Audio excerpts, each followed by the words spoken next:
Hello बच्चों आज हम आपको हिंदी की पाठ्य पुस्तक सुमेधा जो कक्षा दूसरी की है, इसका जो लेसन नंबर 2 है एकता में बल, जो ये कहानी है वो आज हम आपको रीड करवाएंगे।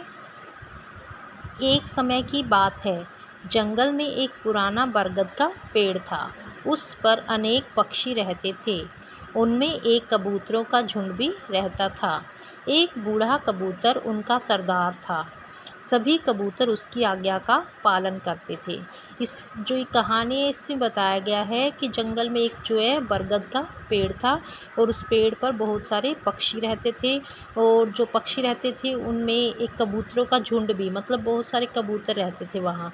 एक बूढ़ा कबूतर उनका सरदार था और सभी कबूतर क्या करते थे, उस बूढ़े कबूतर की आज्ञा का पालन करते थे। मतलब कि जो बूढ़ा कबूतर उनको बोल देता था, सभी दूसरे कबूतर वही करते थे। गर्मी के एक दिन सभी कबूतर अपने सरदार के साथ साथ उड़े। उन्हें भोजन की तलाश थी।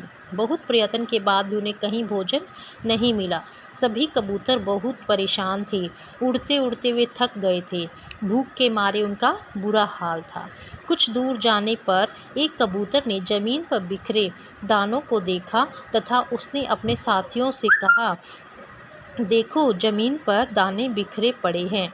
कि जैसे गर्मी आती है, गर्मी में खाने की कमी हो जाती है, तो जो कबूतर है वो सभी अपने सरदार के साथ खाने की तलाश में इधर उधर घूम रहे थे। लेकिन उन्होंने बहुत कोशिश करने के बाद भी उनको कहीं खाना नहीं मिला और वो सारे भूखे प्यासे परेशान हो गए और वो भूख के मारे उनका इतना बुरा हाल हो गया कि अब उनसे उड़ा भी नहीं जा रहा था। तो वहीं पर एक ज़मीन पर एक कबूतर ने देखा कि वहाँ पर कुछ दाने बिखरे हुए हैं। तो उसने अपने साथियों से कहा कि उनका अपने साथियों को दिखाया कि वो दाने बिखरे वहाँ पड़े हुए हैं। तो सभी कबूतरों ने दानों को देखा। वे नीचे उतरने को तैयार हो गए। बूढ़े कबूतर ने उन्हें समझाया, इस घने जंगल में दानों का ऐसे पड़े होना धोखा हो सकता है। तो जो बूढ़ा कबूतर है उसने भी उन दानों को देखा। तो जो कबूतर है वो सभी उन दानों को खाने के लिए तैयार हो गए थे, लेकिन जो बूढ़ा कबूतर है उसने उन सबको मना कर दिया, क्योंकि इस जंगल में उसने बोला कि इस घने जंगल में यहाँ पर दाने कैसे हो सकते हैं, ये दाने तो कोई धोखा, कोई साजिश है। तो इसीलिए जो बूढ़ा कबूतर है वो कबूतरों को सलाह देता है कि तुम इन दानों को मत उठाओ।